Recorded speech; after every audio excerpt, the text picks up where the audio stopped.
Welcome. In this video, we will discuss about the issue of sex ratio in India. So we will understand what is specifically sex ratio is, why it is very important to study about it, to know the exact details in the conditions or in the social structure of India. So let's begin. First of all, let's try to understand the context. So according to the 2018 report on the vital statistics of India, based on the civil registration system.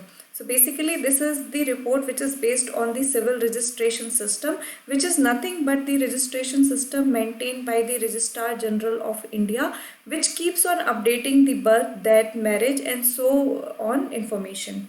So in that particular report, it is highlighted that Arunachal Pradesh recorded the best sex ratio at birth in the country, while Manipur recorded the worst sex ratio at birth. So basically, also an important thing to understand that Arunachal Pradesh the best, Manipur the worst, both of them northeast country.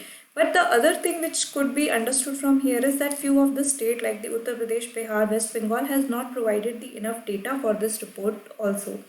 So the report was published by the Registrar General of India. So this is the body which actually released this particular report. Now what is actually sex ratio? So sex ratio at birth is the number of females born per 1,000 males. It is an important indicator to map the gender gap of a population. For every 1,000 males, how many females are born? So for like example, the sex ratio would at birth would be 970 if for 1,000 males 970 females have been born in that particular region. So this is how the sex ratio at birth is defined. Now let's move forward and try to understand first of all what is Registrar General of India, which is the one which came up with this report.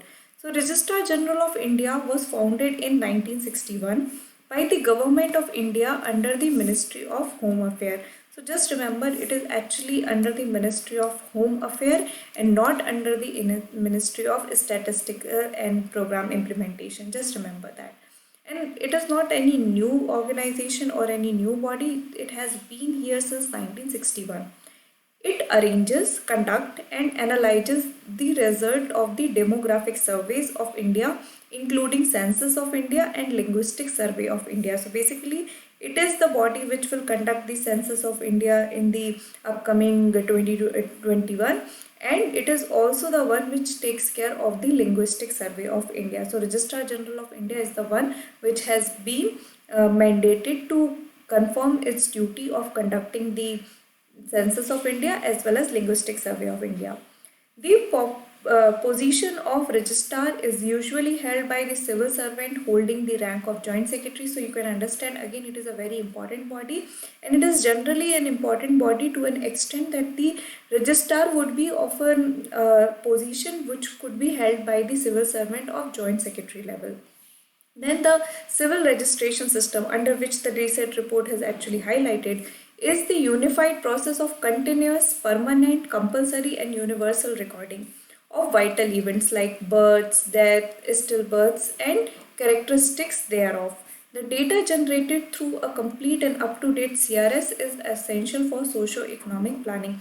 So think about it, any kind of policy which is supposed to target a particular population, that would need the basis of like how many people are actually over there, what has been the death rate, what has been the birth rate, what is the composition of population at that particular region. So this particular data is very important for the policymaker to go ahead and plan on socio-economic issues.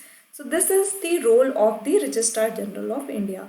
Now coming back to the topic of the sex ratio and the report. So what are the major findings of this particular report is that Arunachal Pradesh recorded 1,084 females born per 1,000 male, which means that the 84 females are born more than the males. So per 1,000 there are like this particular sex ratio is skewed in favor of the females in Arunachal Pradesh.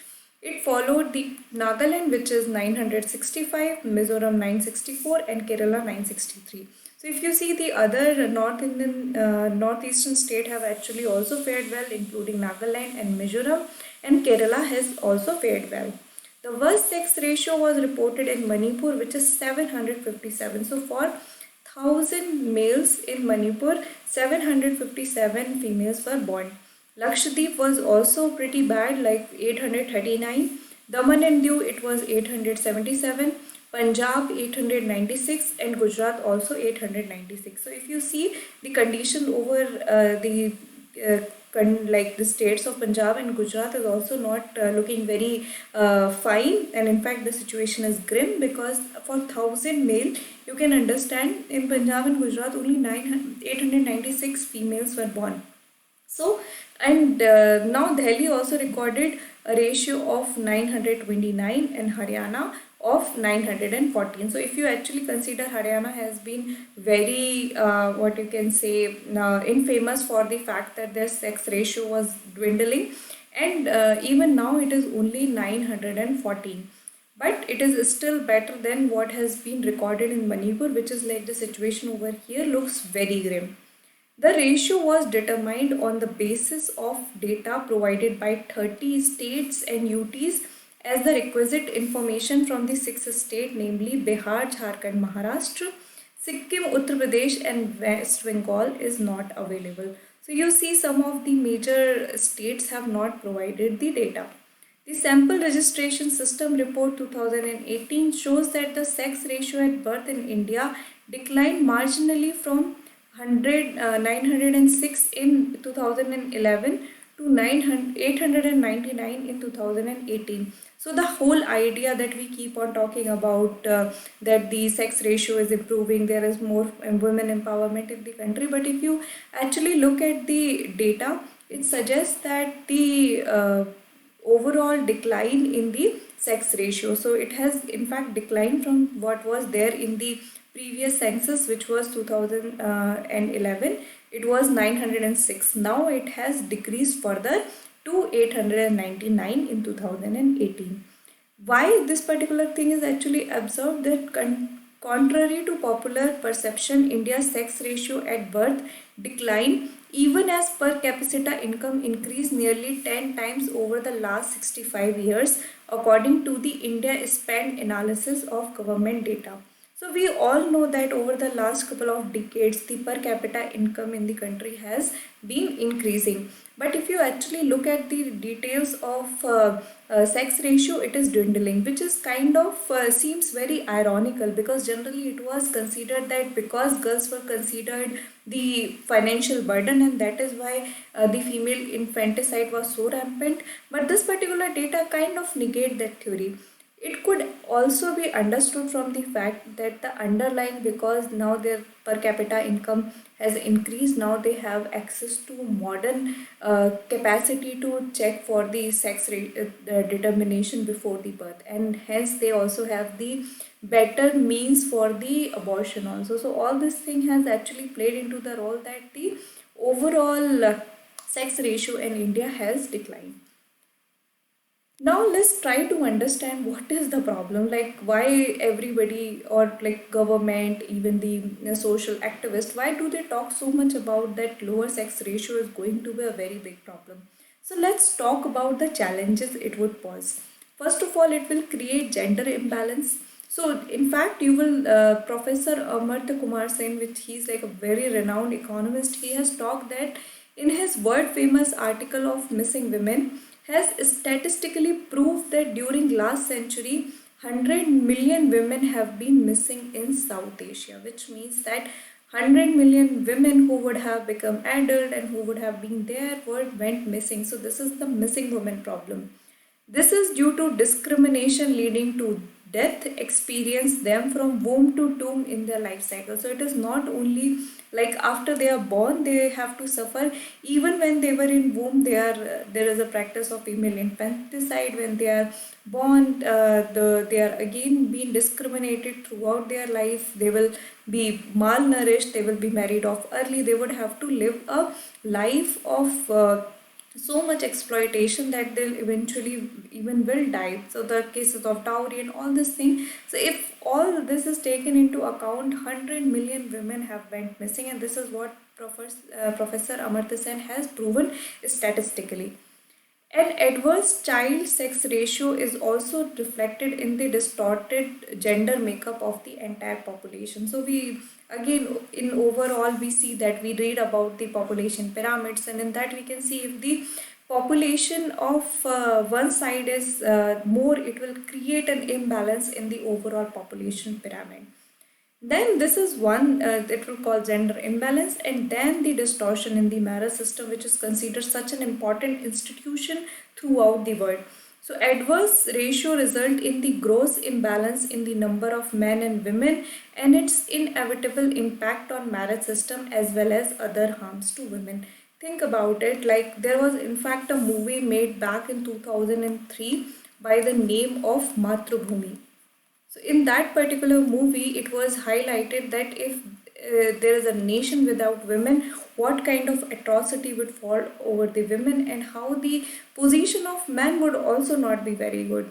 So in India, some villages in Haryana and Punjab have such poor sex ratio that men import brides from other states. So this is also like they have to import bride from other state. This is often accompanied by exploitation of these brides. So generally what happen if you are in your surrounding, in your region, language, culture, everything if familiar, you are more protected, you could call your relatives early if there is any kind of exploitation. But if you are in a far land, if you have been imported, like that's the word which is used, like as a commodity, if you have been imported to another place, it becomes very difficult. And so the cases of exploitation as well. So this is again highlighted by the various reports which were done during the time, that certain states have gone to the route of importing the brides.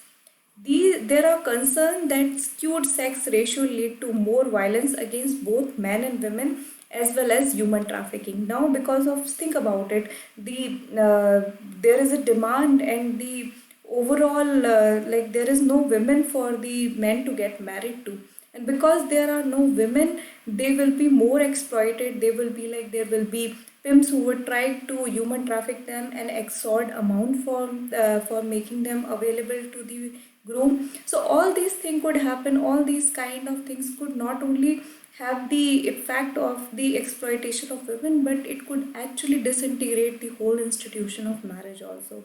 So from that perspective also, it is very important that a healthy sex ratio is maintained. And in aspect of India, a lot of effort, like for an example, we know that government has came up with the program of Beti Bachao and Beti Padhao. The idea was whole that to remove the, in Beti Bachao, it is actually to prohibit the practice of female infanticide, and Beti Padhao, so that to empower it, so that it could defend herself from the any exploitation which could befall on her.